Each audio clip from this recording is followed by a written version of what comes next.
উনি রেগে গেলে, এই মিয়া সাইডটা গেলে মাথার চুলগুলা টুপি পাগড়ি ভেদ করে উপর দিয়ে এরকম খাড়া হয়ে দাঁড়ায় যেত। মুসা আলাইহিস সালাম বললেন, রব্বি আরিনি আনজুর ইলাইক, ও আল্লাহ আমি আপনারে দেখতে চাই। আল্লাহ বললেন, না মুসা আমারে দেখা যাবে। আল্লাহ বললেন দেখা যাবে না, মুসাকে আমি দেখেই ছাড়বো। আল্লাহ বলল না না, আল্লাহ বলে নো, মুসা বলে ইয়েস। আল্লাহ বলে নো, মুসা বলে ইয়েস। আল্লাহ কি বলে? মুসা কি বলে? আল্লাহ বলল নো, মুসা কয় ইয়েস। ভেজাল আছে না নাই?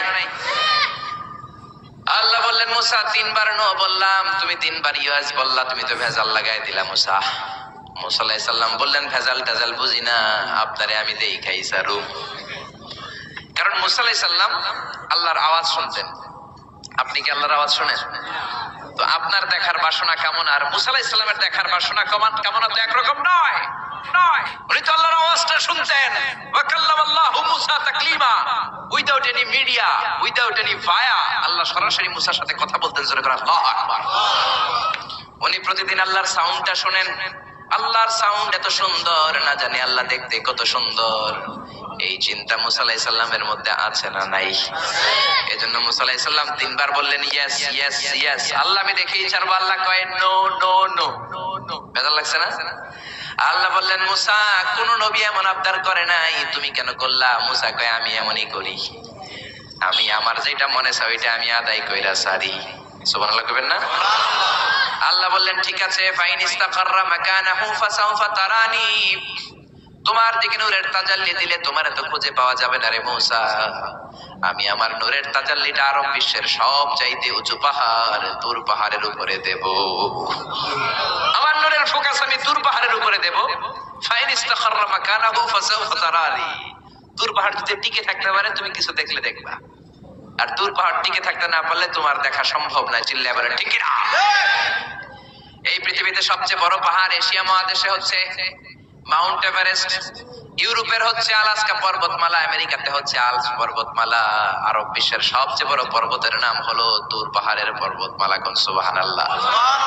এই তুর পাহাড়ের চূড়ায় আমি 2 বার উঠেছি। যে তুর পাহাড়ের কথা আল্লাহ কোরআনে 10 বার বলেছেন। আমার জীবনে এত কষ্ট কখনো হয় নাই যত কষ্ট হয়েছে তুর পাহাড়ে উঠতে। 120 জনের একটা কাফেলা নিয়ে আমি উঠেছিলাম, কাঁধে ব্যাগ। কত কষ্ট যে হয়েছে, পাহাড় কেটে কেটে সরকার রাস্তা বানিয়ে রেখেছে। দিনের বেলা ওঠা যায় না, ওঠা শুরু করতে হবে রাত 12টা-1টায়। উঠতে উঠতে আপনি রাত 4টার দিকে পৌঁছবেন। আবার ফজরের আজান দেয়া মাত্রই নামাজ পড়ে ব্যাক করবেন। You have to return back. ওখানে পৃথিবীর প্রাচীন একটা খ্রিস্টানদের গির্জা আছে, সেন্ট ক্যাথরিনা গির্জা। ওইখানে একটা গাছ আছে, যে গাছের ভেতর থেকে মুসা আলাইহিস সালাম আল্লাহর আলো দেখেছিলেন। ওই গাছটা আজও আছে। খ্রিস্টান, ইহুদি, মুসলমান 3 ধর্মের লোকদের জন্য এটা তীর্থস্থান, সবাই যায়। ওই গাছের গোড়া দিয়ে প্রতি বছর নতুন গাছ গজায়। খ্রিস্টানরা ওইখানে মনের কথা লিখে, গার্লফ্রেন্ডের নাম লিখে দিয়ে আসে কাগজে, যাতে দেশে আসলে গার্লফ্রেন্ডের সাথে বিয়ে হয়ে যায়। ওই গাছে লাগাই দিলে আপনার গাছ কিছু করতে পারবে না। সুতা লাগালে সুতা আপনারা কিছু করতে পারবে না। মিয়া করতে পারে একজন, তিনি কে? চূড়ায় উঠলাম ফজরের সময়। এত কষ্ট হয়েছে এই তুর পাহাড়ের চূড়ায় উঠতে, অসম্ভব কষ্ট। বাংলাদেশের পাহাড়গুলো মাটির পাহাড়। আপনি বান্দরবানের চিম্বুক পাহাড়ে যান, আমি উঠেছি চিম্বুকের চূড়ায়, সেনাবাহিনীর মিলিটারি ক্যাম্প আছে ওখানে। 3টার দিকেও চমৎকার বাতাস, সমস্যা নাই, কারণ পাথরটা মাটির পাথর, মাটির পাহাড়। পাহাড়টা কিসের পাহাড়? আর আরব বিশ্বের পাহাড়গুলো পাথরের পাহাড়। ওই পাথরের কন্টাকে যদি সানশাইন লাগে, সূর্যের আলো লাগে, 2 ঘন্টার মধ্যে মরুভূমির মতো গরম হয়ে যায়, আর থাকা যায় না। আমরা নেমে আসলাম ফজরের নামাজ পড়ে। আল্লাহ বললেন, মুসা ঠিক আছে, বায়না যখন ধরেছ, আমার নূর দেখতে চাও, তাড়াতাড়ি তুর পাহাড়ের উপরে উঠে যাও। আগামীকাল তুর পাহাড়ের উপরে তুমি এতটার সময় আসবা, আমি আমার নূরের তাজাল্লি তুর পাহাড়ে দিয়ে দেব। যদি তুর পাহাড় টিকতে পারে তুমি দেখবা। মুসা আলাইহিস সালাম তো খুশিতে পাকপাকুম। এতদিন আল্লাহর আওয়াজ শুনতাম, এখন আল্লাহরে দেখবো, নূর দেখা যাবে। পরের দিন ওযু করে গোসল করে সাইয়েদনা মুসা আলাইহিস সালাম দৌড়াতে দৌড়াতে টাইমের আগেই হাজির। টাইমের আগে যে তুর পাহাড়ের উপরে হাজির। আল্লাহ বললেন মুসা এত আগে আসলা কেন? মুসা কয় আমার তো আর সয় না। কোন সুবহানাল্লাহ। আল্লাহ বললেন আমার সব কাজ টাইমলি হয়। সময় যখন হলো শেষবারের মতো আল্লাহ মুসা আলাইহিস সালাম রে জিজ্ঞেস করলেন, মুসা তুমি কি আসলেই আমার নূর দেখতে চাও কিনা? কারণ খেলাটা সাধারণ কোনো খেলা নয়, এটা বিপিএল এর খেলা নয়, আইপিএল এর নয়, এটা মুসার সাথে বিশ্ব গভর্নমেন্টের খেলা, ঠিক না? খেলার মাঝখানে যে যদি বলে আমি খেলবো না, তাহলে কিন্তু হবে না রে মুসা। আমার নূরের তাজাল্লি আমার আরশের উপর থেকে দুনিয়াতে পড়বে, খেলাটা বড় ডেঞ্জারাস খেলা, ঠিক কি না? মুসা আলাইহিস সালাম বললেন ব্যাপার না, ব্যাপার না, আমি রাজি। সবচেয়ে শক্তিশালী নবী ছিলেন মুসা আলাইহিস সালাম। আল্লাহ বললেন মুসা আমারে তুমি দেখতে চাও? তুর পাহাড়ের মধ্যে সোজা হয়ে দাঁড়াও। সাইয়েদনা মুসা আলাইহিস সালাম সোজা হয়ে দাঁড়িয়ে রইলেন। মুসা আলাইহিস সালাম শক্ত করে দাঁড়িয়ে রইলেন। আল্লাহ বললেন মুসা এই খেলাটা সাধারণ খেলা না, তোমার সাথে আমি আল্লাহর খেলা, দেখবা কিনা বলো? মুসা কয় আমি রাজি। মুসা কি কয়? আমি রাজি। আল্লাহ বললেন okay, now I am gonna start the game. আমি এবার গেম শুরু করে দেব মুসা। ডানে বায়ে সামনে পেছনে চতুর্দিকে 12 ফারসাক এরিয়া, 4 ফারসাক এরিয়া, 1 ফারসাকে 4 মাইল, 1 ফারসাকে 3 মাইল, 4 ফারসাকে 12 মাইল। 12 মাইল এরিয়ার মধ্যে যত মশা ছিল, মাছি ছিল, সাপ ছিল, ইঁদুর ছিল, ব্যাঙ ছিল, জিজি পোকা ছিল, আল্লাহ বললেন 12 মাইল এরিয়ার বাইরে চলে যা, পুরো তুর পাহাড়ের এরিয়াটারে ফাঁকা করে দে, খেলা শুরু হবে। সুবহানাল্লাহ পড়েন। মশা মাছি জিজি পোকা যত কিছু আছে সব 12 মাইল এরিয়ার বাইরে চলে গেল, সব চলে গিয়েছে। এবার মুসা আলাইহিস সালাম দাঁড়িয়ে রইলেন। আল্লাহ বললেন ও জিব্রাইল তুমিও 12 মাইল এরিয়ার বাইরে চলে যাও। সাইয়েদনা জিব্রাইল ডেকে বলে আল্লাহ সৃষ্টির শুরু থেকে আজ পর্যন্ত আমিও তো তোমার নূর দেখি নাই। আল্লাহু আকবার। সিদরাতুল মুনতাহার এখানে কান লাগিয়ে তোমার আদেশগুলো শুনি, তোমার অর্ডারগুলো নবীদের কাছে আমি উপর থেকে পৌঁছে দেই, আমিও তো তোমার নূর দেখি নাই। আমার ভাই মুসা নবীর সাথে আমিও যদি একটু নূর দেখতে পারি, সমস্যাটা কোথায়? আল্লাহ বললেন না, সমস্যা আছে, কারণ খেলা তো তোমার সাথে আমার না, খেলা আল্লাহর সাথে। মুসার জোরে কোন ঠিক না? তুমিও 12 মাইল এরিয়ার বাইরে চলে যাও। চলে গেল। এরপরে মুসা আলাইহিস সালাম বললেন আল্লাহ এবার আমি রেডি। আল্লাহ বলল আমি তো রেডি না, কারণ তোমার 2 কাঁধের মধ্যে 2টা ফেরেশতা আছে না নাই? কিরামান কাতিবিনা ইয়ালামুনা মা তাফআলুন। ও কিরামান কাতিবিন, খেলা শেষ হওয়া পর্যন্ত তোরাও একটু চলে যা। কিরামান কাতিবিনও নাই। এবার আল্লাহ 12 মাইল এরিয়ার মধ্যে স্পেশাল সিকিউরিটি ফোর্স এঞ্জেল পাঠালেন। ফেরেশতারা চলে আসলো। তারা হাতের সাথে হাত লাগিয়ে, পায়ের সাথে পা লাগিয়ে 12 মাইল এরিয়ার মধ্যে বিশাল সীসা ঢালা প্রাচীর দেয়াল দিয়ে দিল। আল্লাহু আকবার। খেলার মধ্যে বাউন্ডারির দরকার আছে না নাই? বিশাল 12 মাইলের বাউন্ডারি দিয়ে আল্লাহ বললেন মুসা শেষবারের মতো জিজ্ঞেস করি তুমি খেলতে রাজি আছো কিনা? মুসা কয় ব্যাপার না, শক্ত হয়ে দাঁড়িয়ে রইলেন। আল্লাহ বললেন ঠিক আছে।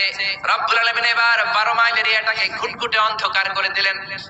এত অন্ধকার মুসা আলাইহিস সালাম নিজের হাত নিজে দেখে না, নিজের শরীরকে নিজে দেখে না। এত ঘুটঘুটে অন্ধকার, অন্ধকার দেখে আশেপাশে কোনো আওয়াজ নাই। এতক্ষণ মশামাছির বনবন ছিল, ঝিঝি পোকারে ঝিঝি শব্দ ছিল, এখন কোনো আওয়াজ নাই। মুসা নবীর অন্তরে এবার ভয় ঢুকাই দিছে কে? এবার একটু নড়ে সরে বসছে। ভয় লেগেছে, কিন্তু ওই যে আল্লাহর নূর দেখবে আকাঙ্ক্ষা মনোবল এখনো হারায় নাই। আল্লাহ আবারও বললেন মুসা রেডি আছো কিনা? মুসা কয় কি কয়? ওই যে ব্যাপার না। মুসা আলাইহিস সালাম দাঁড়িয়ে রইলেন। যিনি বললেন ইয়েস আমি দেখবো। এবার আল্লাহ মুসা আলাইহিস সালামের চোখের পাওয়ার বাড়িয়ে দিলেন। আল্লাহ বললেন তোমার চোখের জ্যোতি আমি বাড়িয়ে দিলাম, ঊর্ধ্ব জগতের জিনিস এখন তুমি দেখবা, ঊর্ধ্বাকাশের জিনিস দেখবা, উপরের দিকে তাকাও। 12 মাইল এরিয়াকে অন্ধকার দূর করে আলোময় করে দিলেন। এবার সাইয়েদনা মুসা আলাইহিস সালামের চোখে এত পাওয়ার, উপরের দিকে তাকিয়ে সব দেখতে পেলেন। কোন সুবহানাল্লাহ। তাকিয়ে দেখলেন প্রথম আকাশের মহাশূন্য, তারপরে প্রথম আকাশ। আমরা যেটা দেখি এটা কিন্তু প্রথম আকাশ না। আপনি জীবনও আকাশ দেখেন নাই। আকাশ কি এত কাছে? আপনি যা দেখেন it's a space, open space. প্রথম আকাশের মহাশূন্য, তারপরে প্রথম আকাশ, তারপরে দ্বিতীয় আকাশের মহাশূন্য, তারপরে দ্বিতীয় আকাশ, তারপরে তৃতীয় আকাশের মহাশূন্য, তারপরে তৃতীয় আকাশ। আপনারা সূর্য, চন্দ্র, galaxy, Milky Way, black hole, Proxima Centauri, Alpha Centauri, Alpha Centauri B, যা দেখেন সব প্রথম আকাশের মহাশূন্যের ভেতরে। চিল্লায় বলেন ঠিক কিনা? মুসা আলাইহিস সালাম তাকিয়ে দেখলেন তারা দেখা যায়। এরপরে প্রথম আকাশ, তারপরে দ্বিতীয় আকাশের মহাশূন্য, তারপরে দ্বিতীয় আকাশ। একটার চেয়ে আরেকটা আকাশ বড়, বলেন ঠিক কিনা? বিশ্বনবী বললেন প্রথম আকাশের চেয়ে দ্বিতীয় আকাশ কত বড়? শোনো শোনো শোনো, তোমার হাতের আংটিটা যদি মরুভূমির মাঝখানে তুমি ছেড়ে দাও, মরুভূমির তুলনায় তোমার হাতের আংটি যত ছোট, আল্লাহর দ্বিতীয় আকাশের তুলনায় আল্লাহর প্রথম আকাশ তত ছোট। একটার চেয়ে আরেকটা বড়। তিনি সপ্ত আকাশ দেখতে পেলেন, তারপরে দেখলেন সিদরাতুল মুনতাহা, তারপরে তাকিয়ে দেখলেন বাইতুল মামুর। এটা ফেরেশতাদের কিবলা, জোরে কোন ঠিক কিনা? আমরা কাবা ঘরে মক্কায় যে চারিদিকে তাওয়াফ করি, ফেরেশতারা ঠিক কাবার বরাবর উপরে বাইতুল মামুরের চারদিকে তাওয়াফ করে। একসাথে 70,000 ফেরেশতা করে। একবারে 70,000 ফেরেশতা একবার যদি তাওয়াফ করে, কিয়ামত পর্যন্ত দ্বিতীয়বার কোন ফেরেশতা তাওয়াফের চান্স পাবে না। কোন সুবহানাল্লাহ। কোটি কোটি ফেরেশতা সিরিয়াল দিয়ে তাদের কাজ শেষ করে এখানে তাওয়াফের জন্য লাইন দিয়ে থাকে। চিল্লায় বলেন আল্লাহু আকবার। এরপরে সাইয়েদনা মুসা আলাইহিস সালাম তাকিয়ে দেখলেন বিশাল বড় কোরআনের বাড়ি দেখা যায়। বাল হুয়া কোরআনুম মাজিদ ফি লাউহিম মাহফুজ, লাউহে মাহফুজ দেখতে পেলেন। এরপরে তাকিয়ে দেখেন আল্লাহর কুরসি দেখা যায়, তারপরে দেখলেন আল্লাহর আরশ দেখা যায়, তারপরে দেখলেন আল্লাহর 70,000 নূরের পর্দা দেখা যায়। কোন সুবহানাল্লাহ। এবার আল্লাহ নূরের পর্দা থেকে নূরের ফোকাস করবেন। সবচেয়ে ছোট পর্দা হলো প্রথম পর্দাটা। রব্বুল আলামিন বললেন মুসা, তুমি শেষ বারের লাস্ট ডেস্টিনেশনে, শেষ স্টেশনে চলে এসেছো।